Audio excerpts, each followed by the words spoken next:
Welcome back to Living Pardes.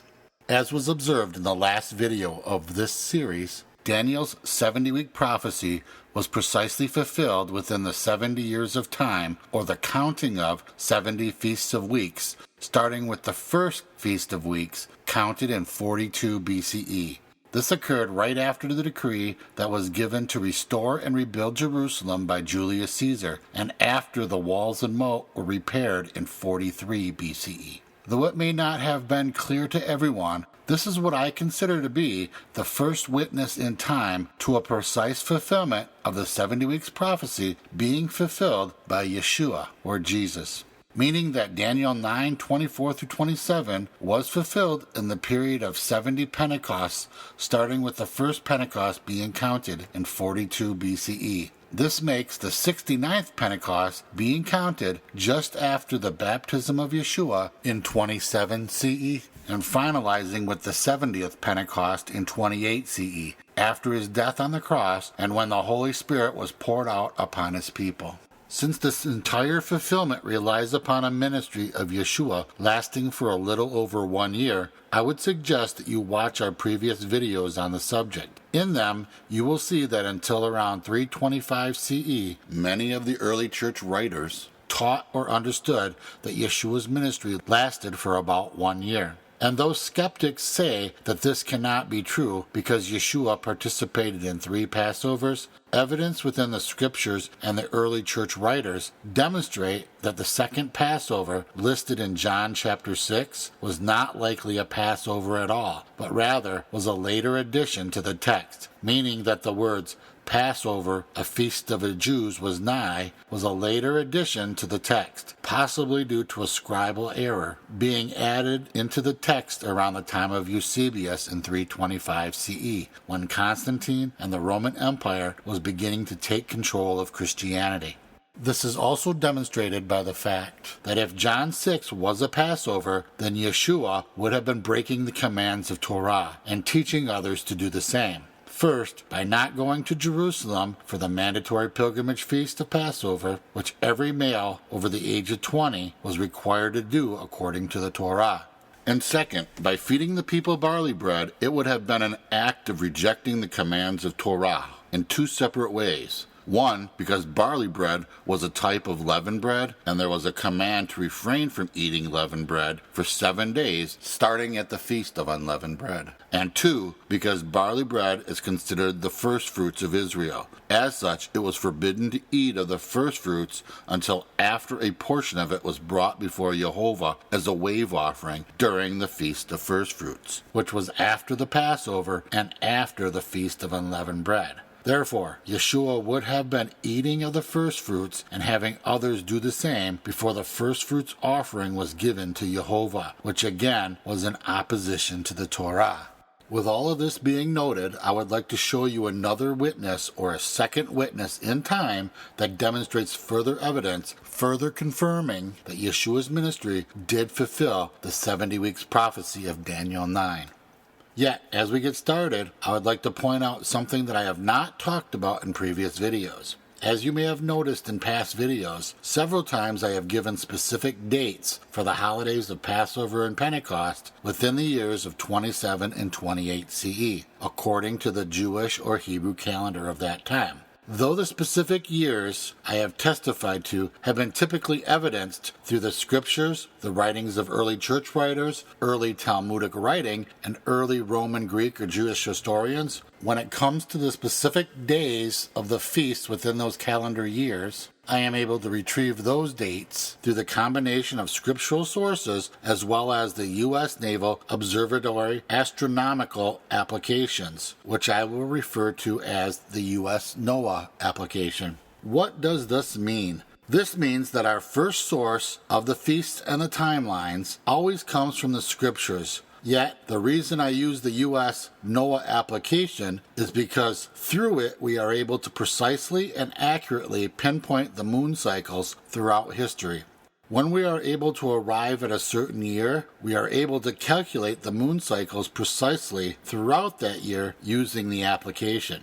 For example, since we know that Yeshua started his ministry in 27 CE, then we also know that Yeshua was baptized by John the Baptist, and that after he was baptized, he went into the wilderness for 40 days to be tested. All of this occurred before the Passover, which he participated in during that year. In order to find the date of that Passover, we first need to find the day in which the first month begins. To do this, we need to know when the new moon occurred and when the barley harvest was about to ripen. For these are the two essential elements to find when the first day of the first month of the year begins, or the first day of Aviv. Once we find those two events, then we know that the first day of Aviv begins when the first sliver of the new moon could be observed in Jerusalem.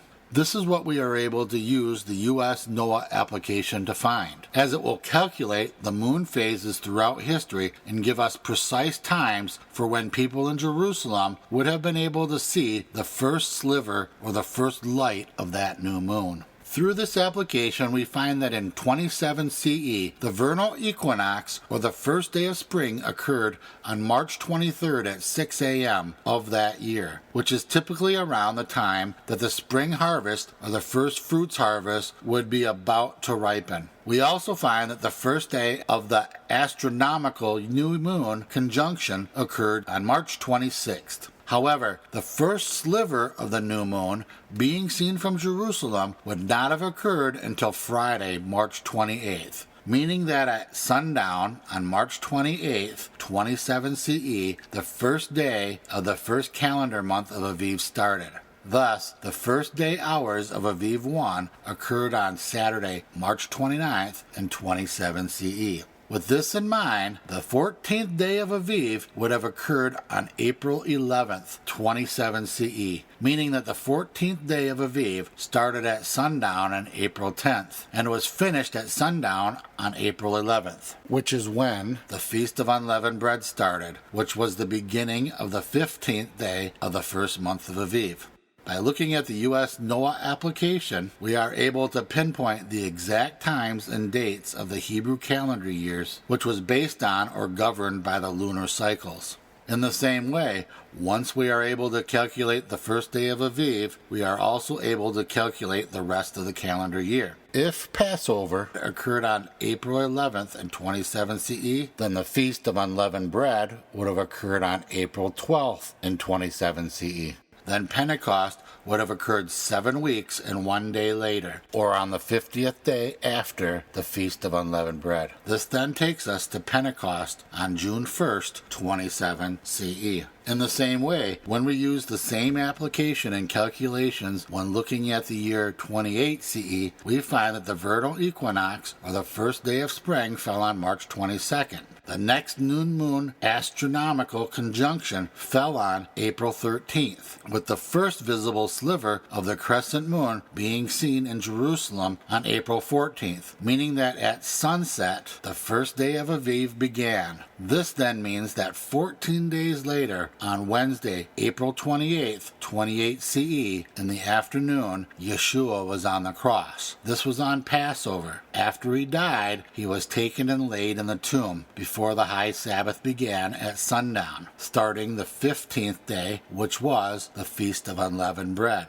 This means that he died on Passover, which was the day of preparation for that Sabbath, which occurred the next day, or on the Feast of Unleavened Bread. On the day of his death, after he was laid in the tomb, they still needed to prepare for the high Sabbath, by first killing a lamb and cooking it to be eaten at the Feast of Unleavened Bread, and second, by cleaning their homes and disposing of all of the leaven products. Leaven represents sin, so they had to symbolically gather up and dispose of all sins. In the same way, while dying on the cross, Yeshua, as a lamb being slaughtered, was also gathering up and disposing of all sins. He then arose again 3 nights and 3 days later, after the weekly Sabbath, which started on Friday at sunset, lasting through the day of Saturday, and ended at sunset on Saturday evening. Yeshua then rose from the grave before sunrise on Sunday morning. Then 7 weeks and 1 day after that Feast of Unleavened Bread, or on June 18th, 28 CE, on Pentecost, his Holy Spirit was poured out on his people, thereby fulfilling the final 70th week of Daniel 9:24-27. According to this timeline, we find that Yeshua would have died on a Wednesday, just before the Feast of Unleavened Bread, which was considered a high holy day Sabbath, and rose again on Sunday, just after the normal weekly Sabbath. This tends to go against the mainstream narrative that states that Yeshua died on a Friday and rose again on a Sunday. This is why people worldwide celebrate his death on Good Friday and his resurrection on Easter Sunday. Yet, when we look at what Yeshua stated in Matthew 12:40, we find that he states, "For just as Jonah was 3 days and 3 nights in the belly of the great fish, so will the Son of Man be 3 days and 3 nights in the heart of the earth." Now people will bend over backwards trying to explain how 2 partial days, 1 full day, and 2 nights is equal to 3 days and 3 nights. However, if in fact Yeshua died on Pesach, or Passover, which fell on a Wednesday in 28 CE, we see exactly how this was fulfilled, without having to make up strange math and take scriptures out of context to arrive at 3 actual days and 3 actual nights. As we read in John 19:31, "It was the day of preparation, and the next day was the high Sabbath. In order that the bodies would not remain on the cross during the Sabbath, the Jews asked Pilate to have the legs broken and the bodies removed." Then we see that Yeshua was already dead. Therefore, he was taken off the cross and laid in the tomb before sunset, because at sunset, the high holy day Sabbath of the Feast of Unleavened Bread would begin. So he was placed in the tomb before sunset, with the time period after sunset being Wednesday night, the first night. He then was in the tomb Thursday during the day, which was day 1, and Thursday night, which was night 2. Then Friday during the day, which was day 2. Then Friday night, which started the weekly Sabbath, was night 3. Then during the Sabbath or Saturday during the day was day 3, demonstrating 3 full nights and 3 full days of his time within the tomb. The Sabbath then ended at sunset on Saturday evening. This started the beginning of the new week and the 4th night. Then before the sun arose on the 4th day, Mary Magdalene arrived at the tomb before the completion of a 4th night, and Yeshua was gone, demonstrating a perfect and precise picture of the 3 full days and 3 full nights in the tomb. Nothing more, nothing less, as it states, John 20, verse 1. "Now, on the first day of the week, Mary Magdalene came to the tomb early, while it was still dark, and saw that the stone had been taken away from the tomb." Therefore we see that Yeshua had left the tomb sometime during the nighttime hours and before the new day, demonstrating that he was not in the tomb for a full 4th night, or a 4th day. Only 3 full nights and 3 full days, fulfilling his prophecy and the sign of Jonah. When Yeshua died on that Wednesday, it was halfway through the week, which was when he was creating the new covenant, also fulfilling the words of Daniel 9:27. But in the middle of the week, he will put an end to sacrifice and offering. This is because he was the final sacrifice, the final offering for mankind.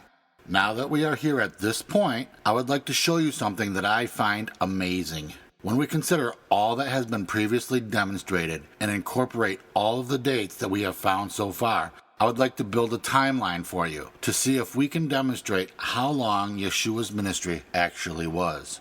As was noted earlier, we find that according to Matthew, Mark, and Luke, Yeshua started his ministry by being baptized by John the Baptist in the Jordan River. We are not told the exact date this happens, or given any clues as to when it occurred. However, we are provided with one time period. It states that after his baptism, he straightway went into the wilderness for 40 days, where he fasted, and while there he was tempted by the adversary, or the devil. So here we find our first time period of 40 days. After this, we see that in John chapter 1, Yeshua returns from his experience in the wilderness, and John points him out to some of the disciples, and they begin to follow him. It states, "And looking upon Yeshua as he walked, he said, 'Behold the Lamb of Elohim.' And the 2 disciples heard him speak, and they followed Yeshua. Then Yeshua turned and saw them following, and said unto them, What are you seeking? They said unto him, Rabbi, which is to say, being interpreted, Master, where are you dwelling? He said unto them, Come and see.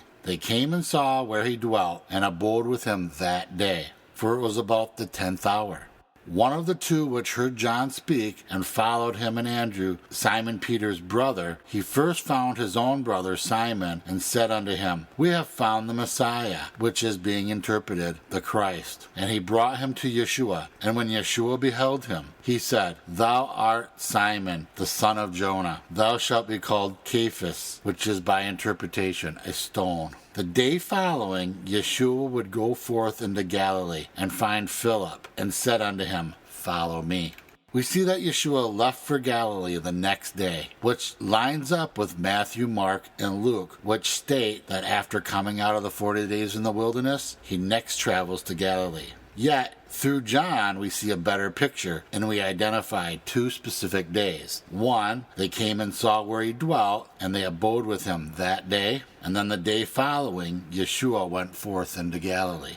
Now, if we know he left from the Jordan River and traveled to Galilee, this would have occurred on the 42nd day. Now we must ask how long this trip took. If he was traveling to Nazareth in Galilee and traveled by foot, we know that it took a minimum of 1 day. The reason why I say Nazareth is because this journey appears to line up with Luke 4, as after he leaves the Jordan, we next see Yeshua in Nazareth, and Yeshua is reading from Isaiah. If in fact he walked to Nazareth and walked approximately 30 miles or 49 kilometers, which is the distance it is today, and walked at an average speed of between 2.5 miles per hour and 4 miles per hour, Yeshua could have walked home in 9 to 12 hours, which is a full day's journey. Though this can seem like a lot for many people today, once you realize that an average marathon runner today can run 26-mile marathon in about 4.5 hours, then giving Yeshua a full day to walk 30 miles does not seem extraordinary. Therefore, at this point, we can only assume that it is a minimum of 42 days from the time Yeshua was baptized until he arrived in Nazareth. And since we know that while in Nazareth, he stands up in a synagogue to read Isaiah on the Sabbath, and he would not have been making that journey on the Sabbath, then we know that it would have to have been at a minimum of the 43rd day. That is, if he did not take 2 or 3 days to make the trip. But as of right now, we only see that a minimum of 43 days occurred if he was observing the Sabbath on the 43rd day, where he read the scroll of Isaiah. Let us consider now what Yeshua read in the synagogue on that Sabbath. Luke 4:16 through 21. And he came to Nazareth, where he had been brought up, and as was his custom, he went to the synagogue on the Sabbath day, and he stood up to read. And the scroll of the prophet Isaiah was given to him. He unrolled the scroll and found the place where it was written, The Spirit of Jehovah is upon me, because he has anointed me to proclaim the good news to the poor. He has sent me to proclaim liberty to the captives and recovering of sight to the blind, to set at liberty those who are oppressed, and to proclaim the year of the Lord's favor. And he rolled up the scroll and gave it back to the attendant and sat down. And the eyes of all the synagogue were fixed upon him. And he began to say to them, Today this scripture has been fulfilled in your hearing. Here he was proclaiming the year of the Lord's favor, which he noted to be fulfilled in their hearing. I have also noted in a past video that this demonstrates that he was not proclaiming the years of the Lord's favor, but rather the year of the Lord's favor. Only 1 year. Since we know at the minimum only 43 days passed between Yeshua's baptism and his reading of Isaiah within the synagogue on the Sabbath, we must consider the other time periods that we know for certain. Now, according to the Gospels, after appearing in Nazareth, he travels to a few other cities around Galilee, but according to John, he shortly thereafter heads to Jerusalem for the Passover. Here is where we find the next time periods that we know for certain. As noted earlier, we know that Yeshua participated in 2 Passovers, one in 27 CE and the second in 28 CE when he died. In 28 CE, we find that Pesach, or Passover, occurred on Wednesday, April 28th, based upon the lunar calendar of that year. This was then followed by the Feast of Unleavened Bread, which began the evening after he died. As was also noted earlier, that in 27 CE, Passover occurred on Friday, April 11th, in accordance with the lunar calendar of that year. When we count the days from between Passover in 27 CE to the Passover in 28 CE, we find that there is a total number of 383 days between the Passovers. Whether it's the Gregorian, the Julian, or the lunar calendar, it is the same amount of days between those two Passovers. We also know that according to the Torah, there are 7 weeks and 1 day, or 50 days total, between the Feast of Unleavened Bread and Pentecost. Therefore, if we calculated the days between Passover and 27 CE until Pentecost in 28 CE, when the Holy Spirit is poured out, after adding 1 day extra for the Feast of Unleavened Bread, we find that there are 434 days total. We also know that Passover occurs on the 14th day of the first month of Aviv, which is the first day of the Jewish New Year. Thus we find that if we calculate the days from the first day of Aviv, or the first day of the Jewish New Year in 27 CE, until Pentecost of 28 CE, we find that this adds to 448 days total. So if we add these 448 days to the days that it took from Yeshua's baptism until he arrives back at Nazareth, where he read Isaiah, we find that this totals 490 days exactly. And what does 490 days equal? Well, it equals 70 weeks. And in fact, this also shows us that when Yeshua went into the synagogue for the Sabbath on the 43rd day, it was also the first day of the new year. This can also be confirmed through the U.S. NOAA application, in that, according to the application, in 27 CE, the first day of Aviv fell on Saturday, March 29th, meaning that the first visible crescent moon occurred at sundown on March 28th, which was the beginning of the Sabbath. Also meaning that Yeshua likely arrived home on the 42nd day on Friday, March 28th, before sundown. And this is exactly why Yeshua was proclaiming the year of the Lord's favor, as it was the first day of that new year. In fact, because the Sabbath was on the first day of the new year, it became a special Sabbath, known as Shabbat HaKodesh, or the Sabbath of the month, because it was the first day of the first month of the year, which also fell on the Sabbath. Now you tell me, is this not amazing? This means that Yeshua was actually reading Isaiah, proclaiming the year of the Lord's favor on the first day of the Jewish New Year, the first day of Aviv in 27 CE. Thus, he stated, "Today in your hearing, this is fulfilled," pointing out that this was the first day of the year of the Lord's favor. It is amazing and precise again. What does all of this mean? This means that not only did Yeshua fulfill the Daniel 70 weeks prophecy within the 70 years or 70 feasts of weeks, starting in 42 BCE, right after the decree from Julius Caesar to restore and rebuild Jerusalem, which then ended at the Pentecost in 28 CE, but Jehovah himself provided us with a second witness in time through Yeshua having a ministry that lasted exactly 70 weeks. From his baptism until the pouring out of the Holy Spirit in 28 CE. Basically, Jehovah perfectly orchestrated historical times and events in a way to pinpoint Yeshua in time through a 70-week ministry that concluded at the same time as the fulfillment of the 70 feasts of weeks.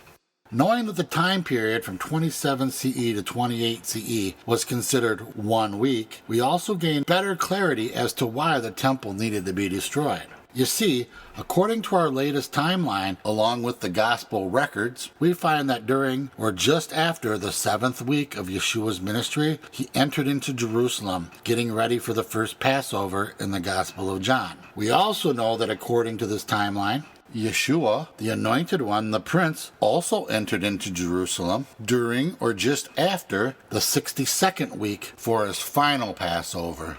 During both entries, he examined the temple and rebuked and drove out the merchants. Throughout history, most liberal-minded scholars have taught that he only did this activity on one occasion, teaching that some of the gospel writers must have become confused as to which of the Passovers this actually occurred in. I do not believe this to be the case. Since Yeshua is our high priest, it only makes sense that Yeshua cleansed the temple or the house of his father on two separate occasions. This is because, according to Leviticus 14, if one has a plague in their home, a priest will go into the house and inspect it. If he finds the plague, everything containing the plague must be removed from the house. Then the house is to be shut up for 7 days, or for 1 week. If he returns after that 1 week and finds that the plague is still in the house and it has spread, then the stones of the house which contain the plague must be removed from the house and taken outside the city. If the plague still spreads, then the entire house must be destroyed. In the same way, we see that Yeshua, the high priest, went into the Father's house. While inspecting it, he found a plague, the merchants and the money changers, making it a den of thieves. He then drove them out of the temple. After that, 1 week later or 1 year later, Yeshua came back to the house and inspected it. At that time, he saw that the same plague was still in the home and had spread. For this reason, he threw them out again and had to replace the cornerstone of the house, as he became the new chief cornerstone. And due to the continued spreading of the plague, the house of his father, the temple in Jerusalem, had to be destroyed completely. A new temple needed to be created, which is his temple, or his body, which is what we are as the body of Messiah. This, in my opinion, provides us with further confirmation as to a 1 week equals 1 year interpretation of the Daniel 9 prophecy, as well as confirming a 1 year ministry, as we also saw in our latest video with the parable of the barren fig tree.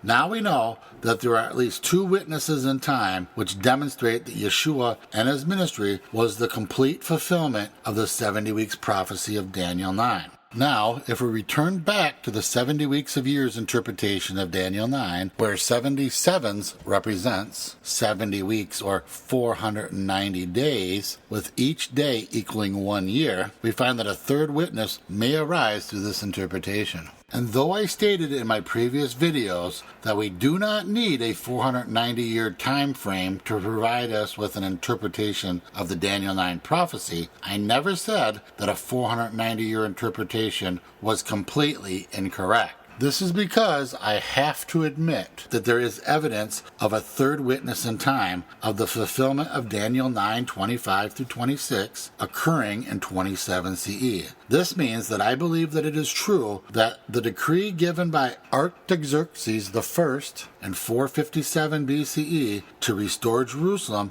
while Jerusalem was already rebuilt precisely fulfills the 7 and 62 weeks coming of the Anointed One, in that Yeshua came in 27 CE, or 483 years after the decree was given. In other words, the 69th period of 7 years ends within the time frame of 26 and 27 CE, as the Jewish year always spans 2 Gregorian calendar years, based on when the first day of Aviv starts. As such, at the end of the 7 and 62 weeks, or the 69th weeks of years, also known as the 483rd year, we find that Yeshua was starting his ministry by being baptized and going into the desert. Then we find that on the first day of Aviv, which we saw earlier fell on March 29th in 27 CE, the first day of the first year of the final 7-year period began, which was year 484 of the 490-year total. On March 29th, 27 CE, which was the first day of Aviv and the special Sabbath of the year, Yeshua was standing before his synagogue in Nazareth, proclaiming the year of the Lord's favor, that is, the 1 year period of his ministry to Judah, Also, the start of the 70th week in relation to the 70 Feasts of Weeks interpretation, as well as the start of the 70th 7-year period of the 70 weeks of years interpretation. I find this truly amazing. At the same time, I do not believe that the 70th 7-year period is necessary to fulfill the rest of it, in that both Witness 1 and Witness 2 fulfill the 70th week within the first year of the 70th 7-year period of the third witness. Nothing within Daniel's 70-week prophecy indicates that some special event must occur at the end of the last 7-year period or the 490th year. Only that something must happen at the end of the 69th week or the 483rd year, which we observe did occur in the first year of the final 7-week period. The scriptures clearly indicate that the prophecy will be fulfilled within the final 7 years, or before the 490th year of the 70 weeks, not that it has to occur in the 490th year.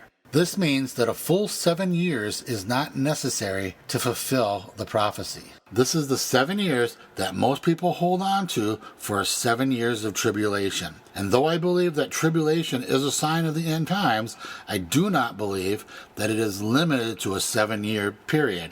At the same time, I am not saying that a 7-year tribulation period is wrong. I just do not agree with the idea that a 7-year period should be separated from the first 69 weeks of years in order to fulfill the prophecy, while knowing that everything was already precisely fulfilled through the 70 years or the 70 Feasts of Weeks fulfillment. Though I know that many people may be upset that we are not looking for a future 7 years of tribulation, because so many people have built their end times eschatological beliefs around it. On the other hand, I can assure you that just as we found a future event hidden within the first half of Daniel 9, there is a second hidden mystery that can be revealed about a future event within the last portion of Daniel 9 as well. Once discovered, I guarantee that you will be filled with much jubilation. Please subscribe to this channel if you want to experience this jubilation in the next video. Also, if you have any questions, please feel free to ask them in the comment section. Thank you and be blessed.